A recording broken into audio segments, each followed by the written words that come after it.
my name is Tzvi Lebetkin, you Rabbi from another planet. Please like, share, and subscribe, and ring that little bell. Ring that little bell so you are notified when new videos drop. This is a review of the Big Finish box set, The First Doctor Adventures, Volume 5. This is starring Dave Bradley as the Doctor. And I really like his take on that First Doctor. I really do. I saw he's filming stuff for, what's that, Time Fracture, the immersive adventure, which I can never go to, and if I could, I probably couldn't afford it. £50 a bloody ticket? Are you kidding me? But I love his portrayal of Doctor. I've decided I really genuinely like it. It's very disparate and distinct, from Hartnell, Richard Handel as well, I would say. But I still think it has the essence of everything, everything about the character, and he does a great job.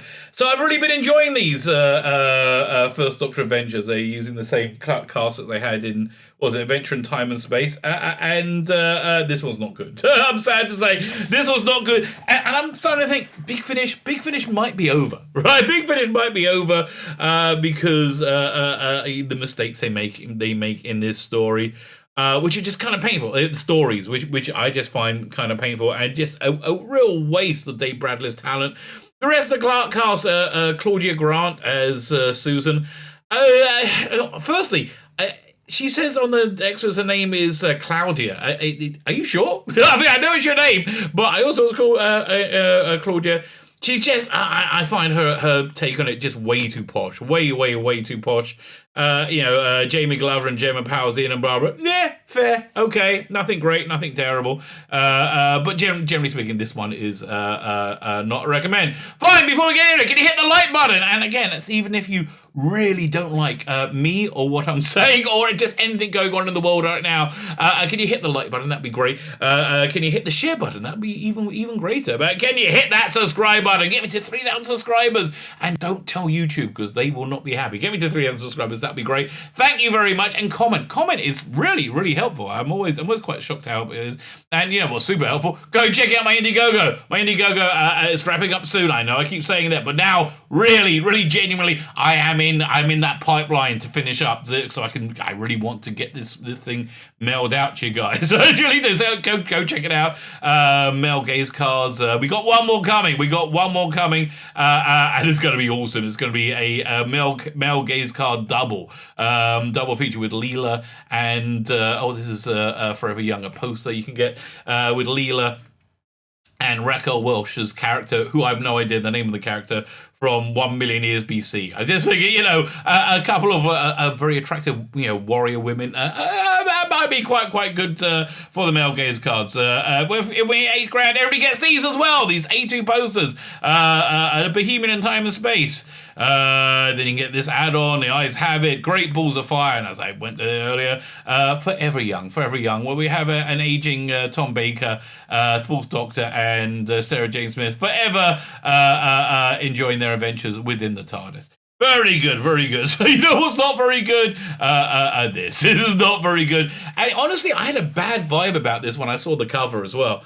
I don't like the design of the monster on the cover, but I'm like, well, that's not reason to say something's not going to be good. It's not. That's not really that fair. So I went into this one, and again, I really like this range. I really genuinely like this range. I would like Big Finish to crowdfund a recreation of Marco Polo, right, with the same cast, which I think is going to be, the way they did the Mission to the Unknown, right? Those students, about 2 years ago, I thought it was great, and I think that's probably the best way, a better way of recreating the Hartnell stories than they've been animating. But okay, so the problem with these stories is A, they're not very good, and B, they're very 2021 and very much on the nose, a little bit painfully so. We have the first story is For the Glory of Urath by Guy Adams. So listen, there's a bunch of stuff that I may be projecting. I may be projecting onto this stuff, but the bottom line is, it's still not very good. It's still kind of like a pretty flawed story. What was good about this range is how they really nicely recreated the early Doctor Who feel. This one feels much more like a later Hartnell story, like what the arcs are, a bit weirder at first, and then it just goes, down the rabbit hole of very poor current day political analogy. And I'm like saying, am I imprinting on this? Am I there? And then in the extras at the end, a bunch of the actors say, oh, it's yeah, and it really reflects what's going on. Say, yeah, so that's obviously what's going on. That's obviously what's going on. Right, the TARDIS has barely landed in an alien sewer when a distant scream sends Susan racing to give aid, and the TARDIS crew split up. Okay, that's a pretty nice Doctor Who openings, but this is written by Guy Adams. Guy Adams normally very bankable, very bankable. You can really, take, rest assured he's going to deliver a good, strong product. Trying to reunite, the travelers find themselves in something resembling a monastery led by a man halfway between an abbot and a warlord. They discover they are on Earth, URTH, a barbaric place clinging to its former glory. It's somewhere its populace are never allowed to leave, somewhere keeping many secrets from its people, and today those secrets will be revealed. So this strikes me as Guy Adams' existential terror that we were living in a totalitarian present, right? With the the previous the previous president was a totalitarian president, and it's so agonizingly on the nose because objectively, I think the current president is far. Not just far more totalitarian. It's we've gone over the edge into complete fascism. There's no freedom of the press. There's walls of life. So here, let me read you a quote which I wrote down about this. Where again, I think this Guy Adams thing he's talking about the people who supported the previous president, where really he's very obviously talking about the group that he clearly aligns with. So here's this line. It goes, "Is one of the people bemoaning the fascistic state they find themselves in. Humans are very good at victimizing and selective thinking. Have you been on Twitter recently? Have you been on your woke Doctor Who Twitter? Those humans are very good at victimizing and selective thinking. Right, 100%. That I think you're describing yourself there."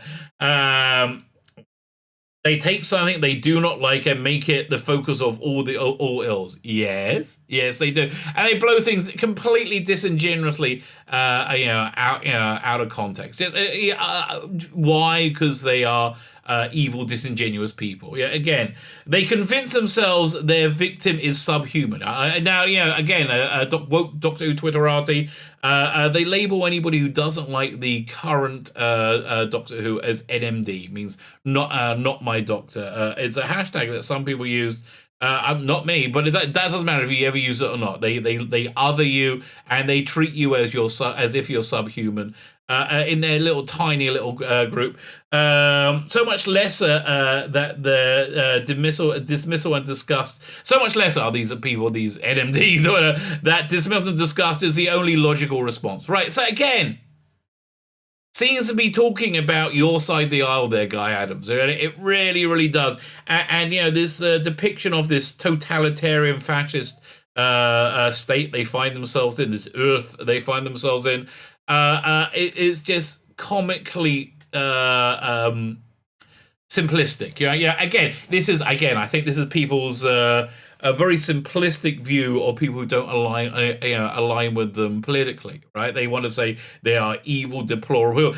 What they want to say? They want to say they convince themselves that their victim is subhuman, so much lesser that dismissal and disgust is the only logical response. Yes, exactly. So it's very painfully on the nose. So we have this very, again, painful political analogy rammed over and over and over and over again, with a reasonably dull story that doesn't really fit into the era. So not a recommend. And I really promise you, I come at these with actually wanting to like them. I do want to like this. I want Big Finish to do well, but I'm out. I am out of this of this range now. And by the way, the thing that really put me off about the cover is the depiction of this of not monster, this alien. It doesn't look very good. It doesn't feel right at all for the era. I'm sorry. Yeah, for me, just a big fail. So I'm like, well, maybe the next one will be good. It's a historical. They do a sci-fi one and a historical one. So then maybe the historical one there. The last historical one, I think, was the last of the Romanovs, dealing with the Russian Revolution and what was left of the Tsar's family. Yeah, so I had quite a bit of hope. It's a newish writer, Sarah Grochala, I think is how you pronounce the name. Now, I'm always worried when I see a newer female writer. Why? Because Big Finish are very, very committed to bringing in new female writers. So much so that they're trying to, again, create an equality of outcome rather than equality of opportunity. And every time when you make an equality of outcome, then quality just drops tremendously. Why? It's very simple. Doctor Who, generally speaking, skews more masculine than feminine. Now, it's a very feminine show in a lot of ways, but it still skews more masculine and feminine, which means the fan base is more male-dominated. Let's say it's... I understand the Russell T Davies era onwards, it came to close to parity. Maybe let's say it's more. I think it's more 70-30. That's probably, I think, the way it skews out, right? I think that's a reason, and I'm probably being generous because that's normally my mistake. I'm probably being too generous. It's probably something like 15-20 to 80-85, right? But the point is this: if you're pulling, if you want to pull 50% of your writing pool, or it seems actually more like 80% of the writing pool, from 20 to 30% of your potential writing of the people who are interested in writing for you, quality will inevitably slip. But I went in this with an open mind, going, maybe this one will be good. No. No, it's not very good. In terms of writing, it's actually a better story than I think the first one, the Gloria Orath, is called the Hollow Crown. Sadly, however, it's just full of 2021 insane agenda. When the TARDIS lands in Shoreditch 1601, the Doctor's just going to see a play at the Globe Theatre, and his friends agree. I want to say companions. I don't know. Okay. But this is a turbulent time.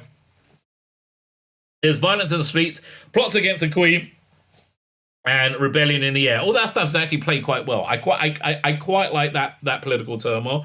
At the centre of it all stands a famous playwright, the most famous playwright in British history, William Shakespeare, who is having troubles of his own. And tensions mount, and wills turn within wills. The travellers are about to discover if the play is really the thing. So I notice they don't mention a significant plot point throughout. I would say the most major plot point throughout this in the blurb, and I think it's a bit of bait and switch. They're not doing it. So the TARDIS crew, they meet up with a young boy who is clearly a woman, right? Clearly a woman, and that young boy turns out to be Jude Shakespeare, the missing. The lost son of Shakespeare that history never recorded. Jude Shakespeare, and look, this is going to surprise you, right? She's not going to be a typical girl for the age. No.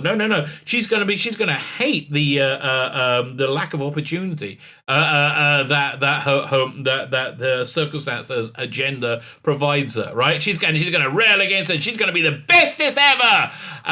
Yeah. So yeah, you get a hint where it's going. This is a cul-de-sac they've gone down before, and it's really just generally not speaking very good. Look, I'm going to be frank here with both Sarah Grochala and Guy Adams. Stay away from political analogy. Stay away, and you know why? Because you're not good enough. That's really the bottom line. Someone's got to sit you down and tell you, you are just not good enough to pull it off. You don't have enough experience, you don't know what you're doing, and all you do is force me away. Why do you force me away? How do you know you force me away? Because you force me away. And again, I'm a loyal customer, not buying this range again. I mean, when I say I'm not buying this range again, I'm not buying it pre-order on Instant. If the writers are good and the blurb seems good, and still probably not. But if the writers seem good, the blurb seems good, and it gets good reviews, yeah, at that point. But I'm not pre-ordering this anymore. That's what you've done, and it's not just as one character, Jude Shakespeare. There's one point the Susan in Jude who's a boy. Again, it's so stupid that nobody knows she's a boy. She's clearly, you tell from the first moment you hear, it is clearly clearly a woman, right?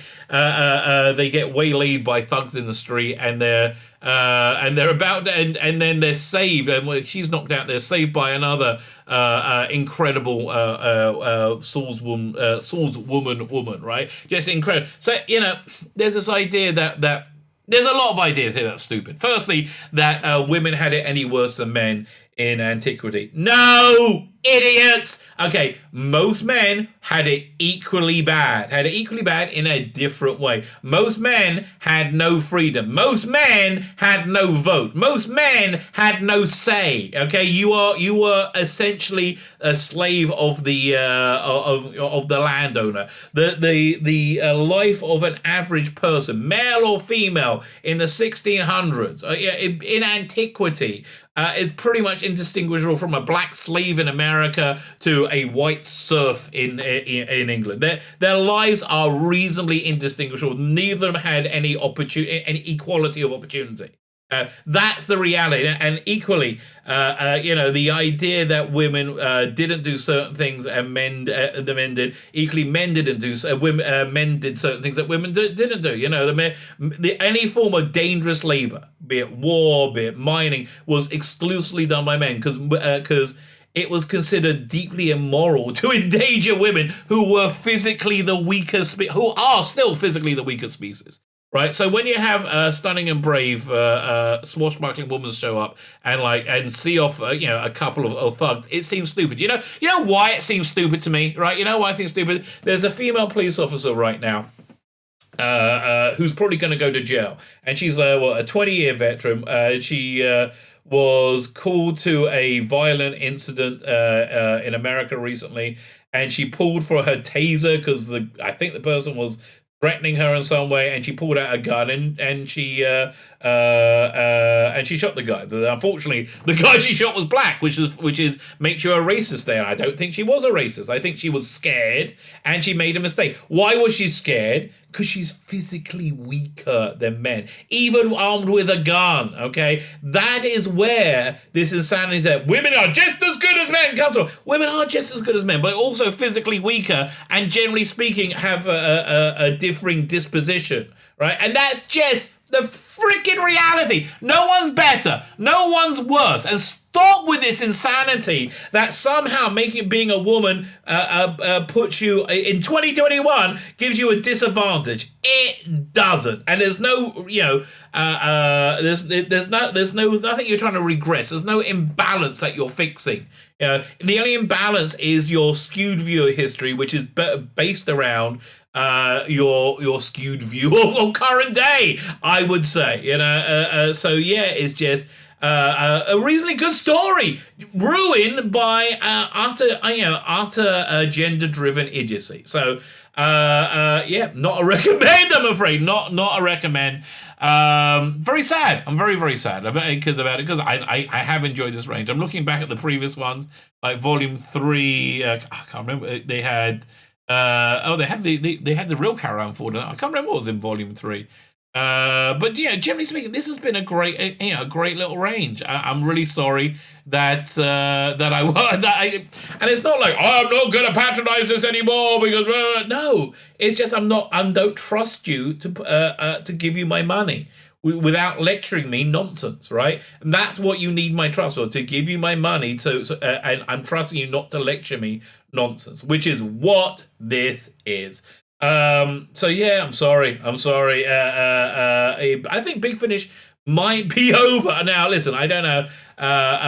They are like this with ranges. They feel free to do this stuff. So in like Stranded or ranges they don't care about, which it seems to be this one and the main range which recently folded. But yeah, I'm sorry. It's a fail. It's just a fail, I'm afraid. Which is heartbreaking, as I say, because Dave Bradley, fantastic first Doctor, really fantastic first Doctor. You just got to keep your impulses for writing political analogy to yourself. That's what you got to do. So there you go. And I don't know if they're coming back. I don't know if they're coming back from. There is a rumor that they're going to be announcing either Capaldi or Matt Smith any time. I'm putting this video out on Saturday, I think. There's a rumor they're going to be announcing them any day now. Who knows? I got to see how the David Tennant sets pan out, how the Christopher Eccleston sets pan out, how this water. But things are looking bad for Big Finish. That's the bottom line. Things are looking bad for Big Finish. There you go. Not recommend. My name is Tzvi Lebetkin. You are from another planet. Please like, share, and subscribe, and ring the little bell. Ring the little bell so you're notified when new videos drop.